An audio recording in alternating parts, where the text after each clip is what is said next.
Hello everyone, Mario the Smash Bro here and welcome back to Cuphead. Today we're revisiting INKWELL Isle 2 and we have 5 bosses that we're going to be taking out on expert difficulty, aiming for S rank. I'm going to be showing the strategy required to beat each of the individual bosses, and I'll be showing the weapons and supers required to beat them. First up, we have Baroness von Bonbon in Sugarland Shimmy. For this fight I'm going to be using the Lobber and the Roundabout. The first minion she sends out is a gumball machine. If you stand on the far left and then switch between your weapons rapidly, you won't have any trouble beating him. All of the mini bosses she sends out are completely luck based, so my playthrough will be very different to yours. And the next one she sends out is the little muffin or the cupcake. Every single splatter will go for 3 tiles before it stops. I continuously move and crouch, and then I keep on shooting while once again changing between my weapons. Be sure to make sure you get every single possible parry on the jelly beans on the ground. Next up we have the candy corn. The candy corn will follow a very specific path, so if you can get that down pat it shouldn't be too difficult to avoid him. I do sometimes forget exactly where the path is, but I use my dash to make sure I don't get hit. If you keep this up you shouldn't have too much trouble.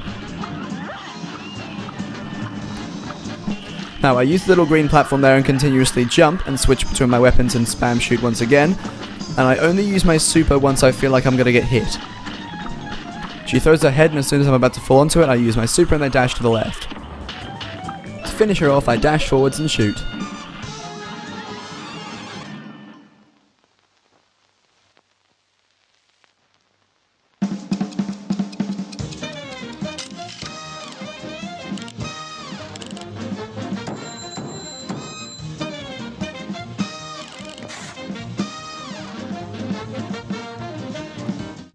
Now that Baroness von Bonbon is gone, we're now fighting Beppy the Clown and Carnival Kerfuffle.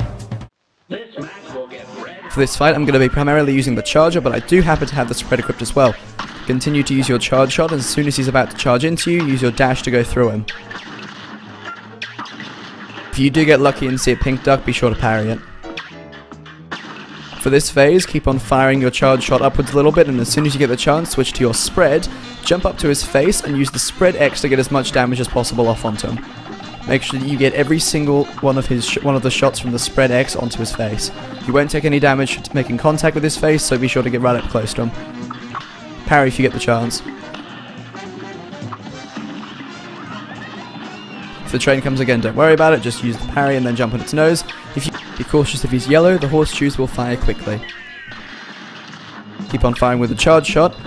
I get green on the other side, that's a little bit of a wavy shot, and just keep on firing the charger. You can see that the train's coming in from the background. Once again, don't worry about it, just use your parry, get onto the train, and then just stand there and wait for him to move on to his final phase. When he's about to move on to his final phase, wait around here with a full charge of your shot, fire it as soon as he appears in frame, and just keep on firing your charger. Be sure not to get hit by the train, get onto the platforms as soon as possible, and keep on firing. He's going to shoot out some minions and they're going to fire some baseballs at you. Do not use your super just yet. Wait. Wait until you feel like you're going to get hit, then use it. I jump onto the platform behind me and keep on firing my charge shot, and then that's him taken down.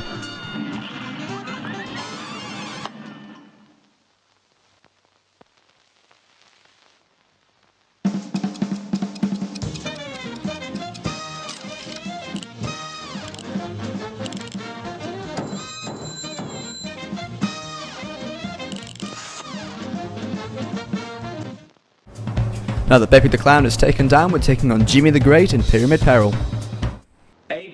So this is the very first airborne fight in this world. The first phase of this boss fight is completely random. He'll send out one of 3 things: the swords, the cats, or the gemstones and chalices. For this phase, keep on moving around and avoid the things he's firing at you, and then shoot your bullets whenever you get the chance. I move on to the next phase as soon as possible because there's a very high chance of taking damage. For this bit of the fight, make sure you have your bombs equipped, and every time you're not shooting, be small. Use the small planes to make your way to the next phase, fire, and then move through, continue that. Being a small plane makes it very easy to avoid the buzzsaws so that you won't get hit by them.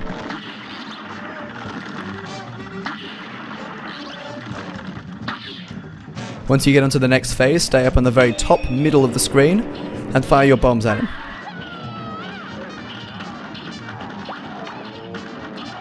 If his eyes get too close to you, be sure to move back or forward a little bit just to compensate for the fact that they might hit you. If any ghost mummies do happen to approach you a bit quickly, move back and fire your bomb at them. You're basically guaranteed to take no damage during this phase.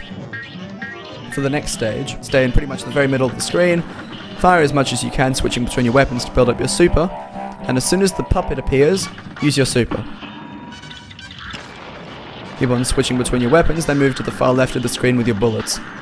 You need to be very cautious in this phase, making sure to avoid the bullets that the genie hat's shooting at you, and avoiding the bullets that the puppet's shooting at you. Make sure to parry every single pink one so that you have your super for the final phase. When the final phase approaches, stay around the middle of the screen. I use my super as soon as the first pyramid starts firing its shot, just because I feel like I'm at risk.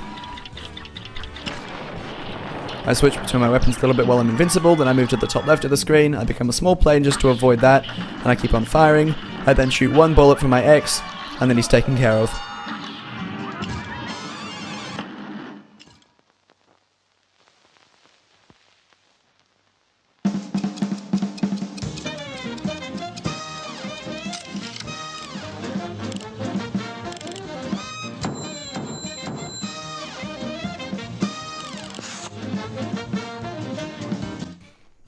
Now that Jimmy the Great's gone, we're fighting Grim Matchstick and Fiery Frolic. For this fight I have the lobber and the roundabout equipped. You'll notice that the clouds are going to be moving in the opposite direction to the direction they move in the normal mode.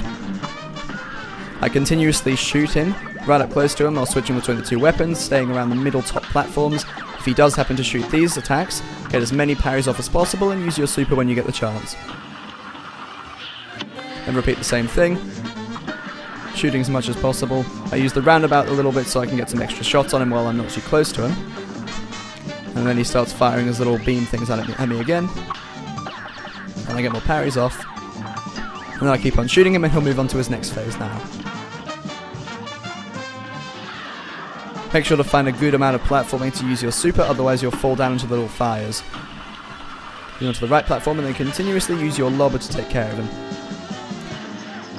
If you use this strategy, you shouldn't have to worry too much about the fire things coming out of his mouth. As we get into the final phase, start by firing some shots at him. Be very mindful of the direction that the fireballs are being shot from, because if you do happen to make any contact with those fireballs, 4 little yellow fireballs will fire off in 4 different directions if you make contact, as you saw just then. Keep on charging up your super meter so that we can use it a bit later in the fight, and make sure not to stay anywhere near the middle or bottom platforms when he's doing that fiery attack. Use his super here, make sure not to get hit, fire a few more shots, and then he's taken care of.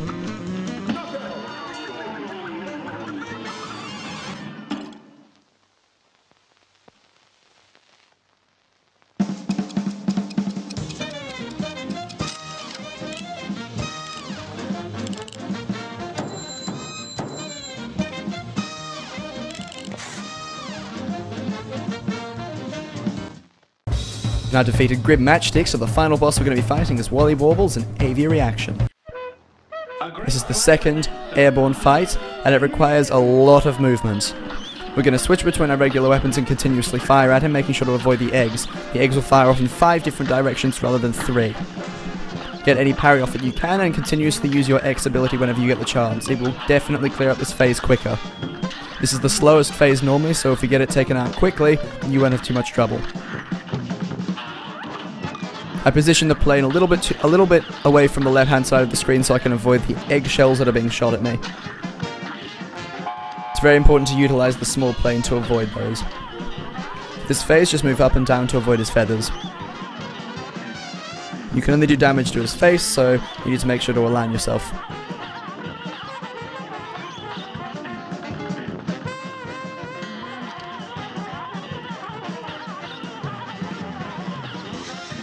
Fire some bombs at him if you're above him, it will do some extra damage to him.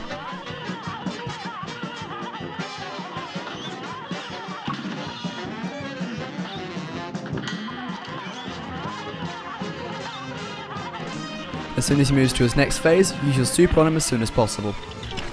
As soon as you do, stay right next to him and keep on firing bombs right at his face. Be very careful because you might get hit by him. As soon as the eggs start to close in on you, move out. Parry when you get the chance.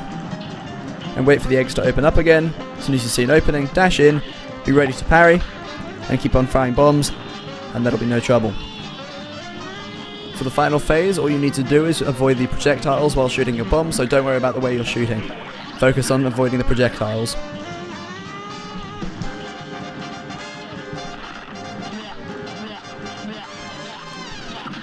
As soon as you get your super, use it, and then keep on firing your bombs again.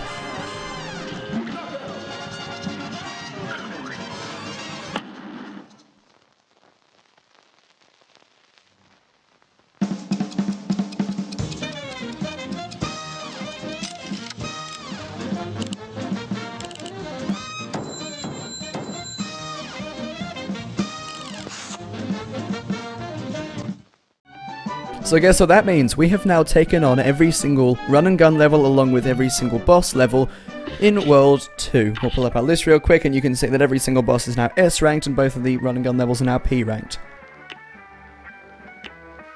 So World 1 and World 2 are now complete, so guess where we're going to be heading next time? You guessed it, World 3. World 3 has 7 bosses, so it's going to be a bit longer of an episode. So that's what we're going to be doing next time, so thank you guys so much for watching this episode of Cuphead.